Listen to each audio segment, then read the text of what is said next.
You know what's so exciting? It feels like normal life is returning. I have someone live in person. This is Bud Denker, chairman of the Grand Prix, president of Penske. How exciting is this? This is so great to be reopening Detroit and reopening Michigan here at the Grand Premiere to celebrate the weekend ahead with the Chevrolet Detroit Grand Prix presented by Lear on Belle Isle, just a couple days away. We're both pumped. People look fantastic in clothes they haven't worn in like a year or so. Talk about this party. Where's the money go to?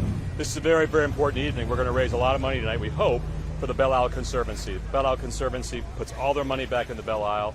They allow us to invest in the Scott Fountain, $400,000 this past year. They allow it to keep the aquarium open free of charge. The money we raise because of the Grand Prix goes directly to them. We hope to raise several $100,000 tonight. All that money goes to the Belle Isle Conservancy on top of the improvements we've already made to Belle Isle by being there racing. Right, the improvements to the bridge, the island itself, that's so great. So let's talk about the race. The track's all set up, some grandstands because fans are back. There are. We do have some grandstands. Tomorrow, Friday, is sold out. We are entirely sold out for the Friday, free day. However, on Saturday and Sunday, we still have tickets available. Probably 1,000 on Saturday, 1,000 on Sunday. DetroitGP.com. Come on down.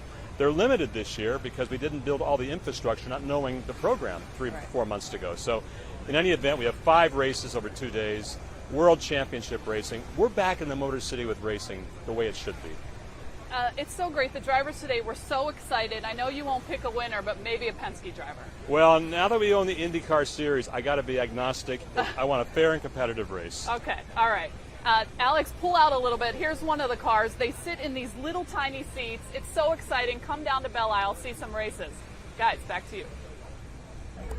We're here at the Grand Premiere with the man of the hour. How about that, Roger Penske? When you brought this race back, did you envision all of this? We'll look at downtown tonight. This is what we all envisioned, and I think when we had the Super Bowl in 2006, we were shoveling snow down here. Can you imagine right here? And to see what's happened in the city, obviously it's just amazing. And to come out tonight and raise this money for the Conservancy, and we've got Belle Isle all lit up for the fans to come in over the weekend on Saturday and Sunday with Indy cars and sports cars.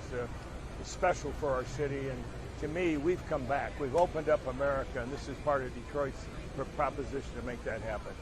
I mean, Indy 500 had a bunch of fans. Obviously, you own the series, so that was like a real comeback to normal life. Locally here, this is so exciting. People are wearing beautiful dresses. They're at a party, and it's all for a good cause.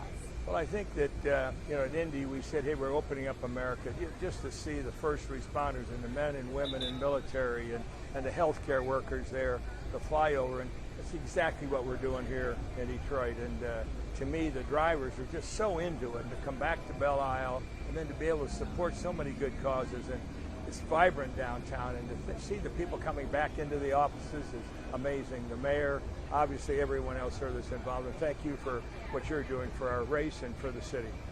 Fans are going to see 5 races, 2 days, different series. IndyCar is the highlight, of course. They all say they love the track. It takes a lot for them physically to get through it, but they love it.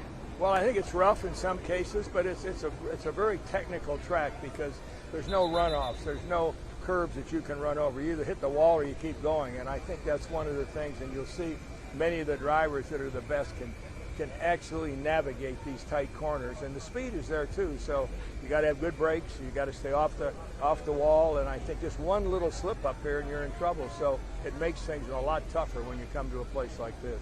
Tonight's the kickoff for the weekend. A ton of money is raised for Belle Isle. What improvements, where will this money go? Well, I think the Conservancy will work in conjunction, with Belle Isle to make what they want to do there, because, we've helped, rebuild an auditorium. We've rebuilt many of the places on the island. We even put in a floating area so we could keep the water off the island. There's really a dam we've been able to put in. So I think there's just so many things. And then it's the maintenance on the island too. So these are things that Michelle Hodges and the whole Conservancy will really make that decision. We're here to raise that money for her. It's so great. This is so fun. I have to ask you, because your Race for Diversity and Equity, I believe is the name of it.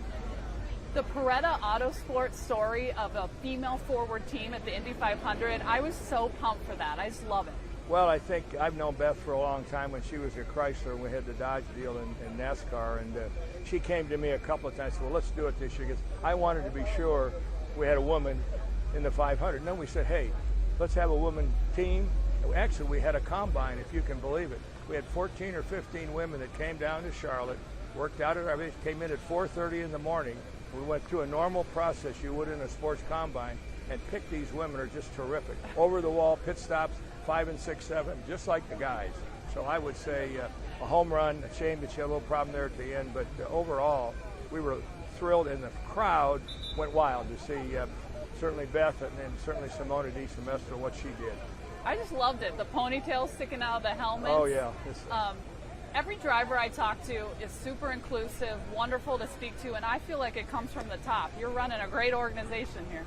Well, we try to run a flat organization. We do best each day, just like you do, and I think that I've tried to do that, my whole career. My dad told me that many, many years ago, and we want to help people. We want to go the extra mile, and one thing I tell my people, there's never a word no in our organization. That sounds like a great place to work. Roger, thank you for joining me. Well, thank you. My pleasure. Thank you. Okay. I have another one here at the Grand Premier. Josef Newgarden, two-time IndyCar champion. Welcome. Great to be here. It's warm, but it's not raining, which is always good news for the Grand Prix this weekend. I talked to you in the middle of quarantine on Zoom. I don't know if you remember. I do remember that. You showed me all around. I had my terrible excuse of a mustache at that time. You did. I didn't say anything at the time. Talk about that spot in our lives. Thank God that's in the past. And look where we are now. We're having a party. You're back on Belle Isle. It just feels optimistic. Same thing coming here to Detroit. Immediately today, getting here, it just feels like the city's kind of, coming back to life, springing back to life, if you will. And gives me just a great deal of gratitude. We love coming here to Detroit. It's a great city for us at Team Penske. Obviously very important to us. Penske headquarters are here. Hitachi, Team Chevy, the Rensen is right behind us when we race at Belle Isle. So there's a lot of pride when we come to this city, and to feel optimistic again after what you were just talking about, the difficult time we had last year, and feeling so down. It's just a huge lift, I think, for all of us to be here. I just talked to Roger Penske. Seems like a cool guy to work for. Roger's fantastic. I mean, honestly, one of the best individuals in the world. Lovely family. I think his word is as good as gold, which is a lot in today's day. So to drive for him, to learn from him, and to be able to represent him, his brands and partners is a huge deal for a race car driver. I never thought one day I'd be able to do that, but yeah, I absolutely I love it. It's a great honor, and we want to do him proud. The simulation video game thing you showed me at your house, did that help at all to get you ready for races? Definitely. Nowadays it's so digital, and I grew up in an era where video games were becoming popular with the young generation, and now it's like a necessity. If you're not using some sort of simulation to prepare, you're going to be left behind. So, I play at home. I'm always practicing, trying to dial in my senses, my understanding of the track. And then we have a professional simulator that we use with Team Chevy as well to try and get prepared specifically for tracks like Detroit. Well, let's talk about tracks like Detroit. It's a grueling 2-day where you have to race each day. Sort of what's the mentality going into one and then two? I think for us it's about survival, and that's not in a bad way. It's just making it through both events is so critical, and it's hard to do that on a weekend like this, back to back. It's hard enough to run one street course event in an IndyCar, and to run two and to do them flawlessly is a very big task. We've seen people achieve it. I think Graham Rahal won here maybe 3-4 years ago, and he won back to back on both days. So it's very possible, but it can give us a huge swing, positive or negative, in the championship. If you have a good weekend, it vaults you up, and if you have a bad weekend, it brings you back. So it's important for us. This guy with the siren does not know we're doing an interview right now. Just one final question. Just about the city and how it's changed since you've been coming here. Well, ever since I started in 2012, I've just seen a huge change in the presence and the pride of not only the city, but the event.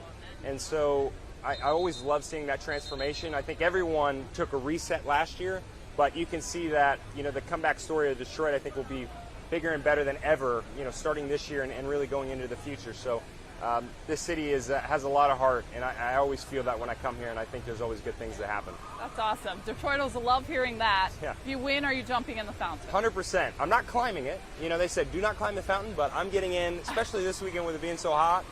That would be the best thing You're ever. considering this fountain I right am. now. It's so hot. I'm very close to jumping in this fountain. It's so hot, but yeah, it'd be amazing at the end of the race to jump in the Scott Fountain. Thanks for chatting with us. Good luck this weekend. Thanks so much. Here at the Grand Premier Party, joined now by Jordan Taylor, not Rodney Sandstorm.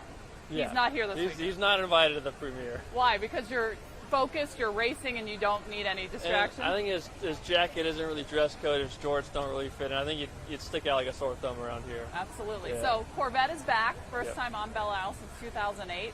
You guys are champions in these cars. Is it fun to be back? Yeah, for sure. I mean, like you said, it's the first time Corvette's been back since 2008. So to bring the car back here, it's the C8R's first time here at the mid-engine Corvette. So we had an amazing debut season last year, winning 6 out of 10 races in the championship. So to bring it here to kind of Motor City, the hometown of GM and Chevrolet, to kind of show it off to all the engineers, designers, employees of GM, and all the fans, is going to be amazing. And isn't that one of the cars, the Stingray? That's the pace car, yeah, from the Indy 500. But people, yeah. there's this limited edition, and people are going to be clamoring for that. Yeah, there's a new limited edition commemorating our championship from last year coming out in 2022, which is there'll only be 1,000 of those made between the yellow and gray colors, just like the race cars. So I think those are going to sell pretty quick, but I'm going to try to get my name in the hat pretty early on. Let's talk about the race here this weekend. As someone newer to the racing world, you were telling me it's 2 drivers, and you can get in and out of the car in 15 seconds. It's amazing. Yeah, in our form of racing, sports car racing, we have multiple classes. So our race here is 100 minutes. We do races up to 24 hours throughout the year. This is a sprint race. We have 2 drivers per car. So somewhere in the middle of that 100 minutes, we'll switch driver, change tires, and fuel the car. And we can change drivers in roughly 15 seconds. And it's strategy when you choose to change and stuff? Yeah, you can pit early, you can pit late. Oh! That's who I'm eating for dinner tonight. Hey! That is so funny. Jordan Taylor really embracing Detroit. He's so heading to famous dinner around here. with those people at Layla after he's done I'm here hopping with on them. the beer wagon later. No, I'm not. That's after the race. That's after. Yeah, that's the race. after, right. But anyway, we were talking about this race and you guys winning, the 2 of you in 100 minutes. Or trying to win. Yeah, exactly. And like we were saying, there's multiple classes, so you can pit early, you can pit late. It all depends on yellow flags and cautions, and how the tire wear is. So it's going to be exciting. This race is always a street fight. We're racing on the streets of Belle Isle, so it's definitely a fun one to watch. Talk to me about doing events like this. I mean, you probably get pulled in all kinds of directions as a race car driver, but are you happy to do something like this? It helps our city. Yeah, for sure. I mean, I've been coming to Detroit now for the Detroit GP for almost a decade, since 2012. So I've been able to see the island, the city grow. Each year I come one time a year, so I can see it stepping up every year I come and getting better and cleaner, and more things are popping up. So the premiere here is a great cause. It's raising money for the island. So for us as racers, we get to see it one time a year, but for you guys who live here, you can see that growth and really enjoy it. So I think it's really special that they can put this on, kind of, promoting the event as well at the same time. I think it's cool, and we're back. We've got a real party with real people here, so go enjoy it. Yeah, thank you. Thank you.